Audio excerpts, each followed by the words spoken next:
योजना बनाए हम बकरी के धरती पे विकास के मुद्दों पर हम देखा जाए तो कुछ नहीं हुआ, इसलिए हम विकास के लिए बकरी के बेटा हैं, इसलिए बकरी में रहते हैं। देखे विकास का कुछ नहीं है तो इसलिए हम पार्टी से अलग हट के हम सोच लिए निर्दलीय चुनाव लड़ना है।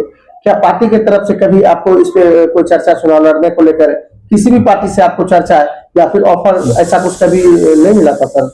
जी जी, दो तीन पार्टी हमको जो है टिकट देने के लिए फोन पर फोन कर रहे थे, हमको पार्टी से लेना ही नहीं हमको टिकट, हमको निर्दलीय ही चुनाव लड़ना है। तो स्वागत है आपका टीवी 16 इंडिया में। मैं हूं आपके साथ श्यामनाथ झा।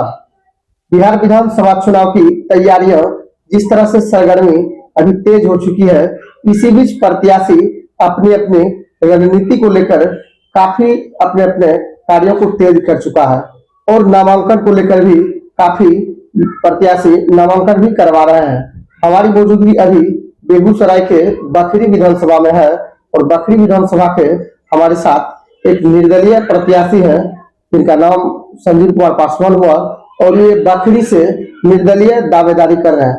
आखिर इनके हौसले को तो दाद तो देना ही होगा, क्योंकि अभी जिस तरह का माहौल देखा जा रहा है, तमाम प्रत्याशी पार्टी के सिंबल पर लड़ने के लिए उतावल हो रहे हैं। इसी बीच इनकी हौसले को देखिए, जनताओं में अगर इनकी विकास को लेकर रुख है तो इन्होंने ठान लिया निर्दलीय ही चुनाव लड़ना है। आइए बिना देर किए हुए हम इनसे बात कराते हैं, क्या है इनकी पूरी मुद्दा, फिर आप तक सुनाते हैं। सबसे पहले सर स्वागत है आपका टीवी 16 इंडिया में। आपका भी सर स्वागत है। अच्छा सर, क्या आपके मन में कहां से ऐसा सवाल आया जो निर्दलीय चुनाव लड़ना चाहिए और इस योजना बना इस क्षेत्र में कभी विकास के नाम का है ही नहीं चर्चा, और हमारे यहाँ जहाँ तक शिक्षा के दृष्टिकोण से देखा जाए तो बागमती नदी है, इस पर पुल जो है मेन बेगूसराय से समस्तीपुर जोड़ने वाली वो जर्जर हो चुका है, अभी तक वो कभी भी मतलब टूट सकता है। और इसी जगह जो है बिजलक में है, जो चंदा चुटकी करके लोगों ने जो उसको रास्ता बनाया उसका भी अभी तक ढलाई नहीं हुआ, किसी तरह अपना चल रहा है पुल देख के चंदा करके पुल का निर्माण किया जाता है। हाँ, अभी तक जो कोई मंत्री या विधायक जी अभी तक कोई नहीं देखे।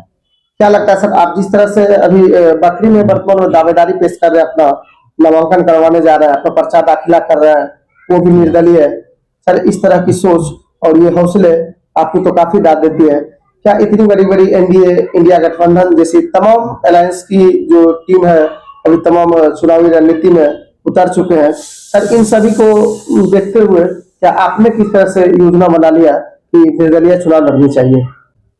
योजना बनाए हम बकरी के धरती पे विकास के मुद्दों पर हम देखा जाए तो कुछ नहीं हुआ, इसलिए हम विकास के लिए बकरी के बेटा हैं, इसलिए बकरी में रहते हैं। देखे विकास का कुछ नहीं है तो इसलिए हम पार्टी से अलग हट के हम सोच लिए निर्दलीय चुनाव लड़ना है।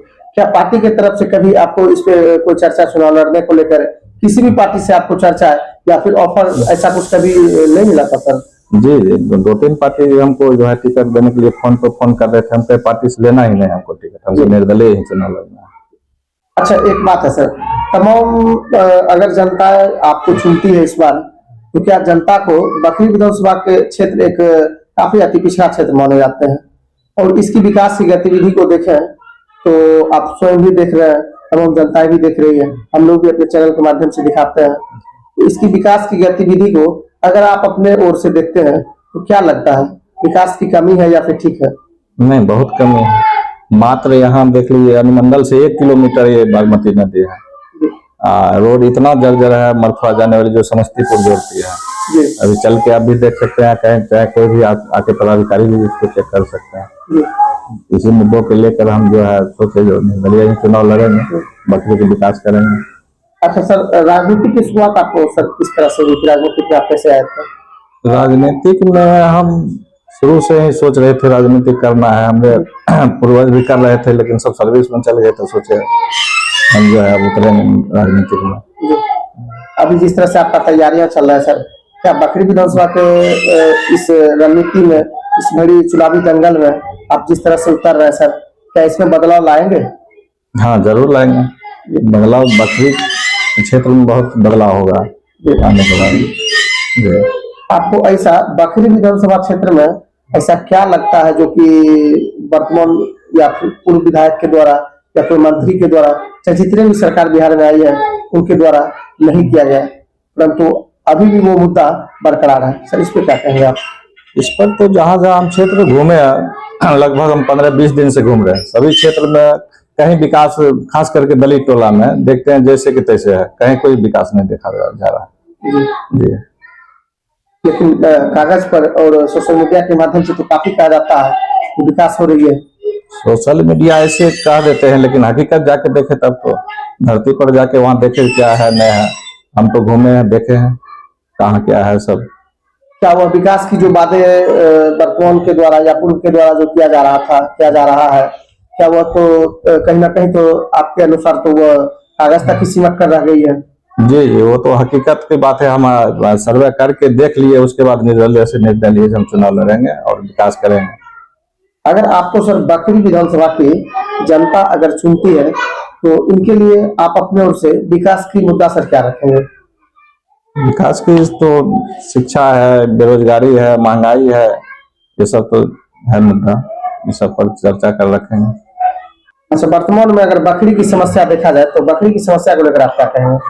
बकरी की समस्या तो जाम से बहुत तबाह है। 1 किलो सिर्फ ढाला बंद होने से 1 किलोमीटर तक जाम लग जाता है। कम से कम आप 10 मिनट का रास्ता घंटों में नहीं पार कर सकते हैं, ऐसी है स्थिति। जाम तो बहुत ही, ओवरब्रिज का वहाँ बहुत जरूरी है बनना, क्योंकि मार्केट से होकर कई अंतर जिला खगड़िया है, उधर सगरपुरा, बहादुरपुर, अगर कोई आग ही लग जाता है, अग्निशमन भी वहाँ तक जो है समय पर नहीं जा सकती, प्रशासन भी नहीं जा सकती। अगर उसमें फंसने के बाद बहुत परेशानी झेलना पड़ता है। क्या जाम की समस्या काफी वहाँ पे लगती है? बहुत काफी लगती है। अच्छा, उस रास्ते से होकर कौन कौन जिला की गाड़ी आवाजाही होती है? उस रास्ते से खगड़िया समस्तीपुर दोनों है। उधर से आने में खगड़िया अलौली तक उधर है, उधर सुम्भा है खगड़िया जाने के लिए, इधर समस्तीपुर मरथुआ है, बिस्वा गंगोली है, सब बिठान है। ये सब जो है समस्या झेलना पड़ता है। अगर मुझे बखरी की जनता अगर चुनती है, विधायक बनाते हैं मेले, तो हम इस पर त्वरित कार्रवाई करने की कृपा करेंगे। यानी कि आपका प्रथम प्राथमिकता रहेगा जो आपको अगर आशीर्वाद जनता मालिक अगर आपको चुनता है तो इन जाम की समस्या से आप छुटकारा दिला सकते हैं। हाँ, छुटकारा दिला सकते हैं। तो ये थे हमारे साथ निर्दलीय उम्मीदवार बखरी विधानसभा से संजीव जी। इनसे काफी सवालें हम किए और इन्होंने जवाब देने का काम किया। सर, आप अपना पर्चा दाखिला कब करा रहे हैं? 16/10/25 को 10 बजे से अनुमंडल बखरी में कराना है। 16 तारीख को सभी जनता को अनुरोध है कि वहाँ आवे और नामांकन में शामिल हो। अच्छा, आप सर जिस तरह से देख रहे हैं अन्य पार्टी के दलों में काफी तैयारियों को लेकर जोरों चल रही है, काफी होड़ मची हुई है, सर आपका तैयारी किस तरह से चल रही है बखरी विधानसभा में चुनाव को लेकर? चुनाव को लेकर बहुत अच्छा तैयारी है। हम सब बूथ वाइज जो है अपना सिस्टम बना रहे हैं, बहुत ढंग से हमारा तैयारी चल रही है। इस बार बदलाव होनी चाहिए बखरी में? एकदम बदलाव होना चाहिए, जनता बदल देगी, निर्दलीय चुनाव को ही जिताएगी इस बार। जनता से आखिरी सवाल में आप जनता से क्या अपील करेंगे? अपील करेंगे, जनता मुझे सहयोग करेगी, हम जनता का सहयोग करेंगे बनने के बाद। तो ये थे हमारे साथ संजीव कुमार पासवान जी, जो निर्दलीय से बखरी से चुनाव लड़ रहे हैं, और इनसे बातचीत कर इनसे काफी सवालें हमने किया और इन्होंने बताने का काम किया। इसी प्रकार की तमाम खबरों में बने रहने के लिए बने रहे TV16 इंडिया के साथ। तब तक के लिए धन्यवाद।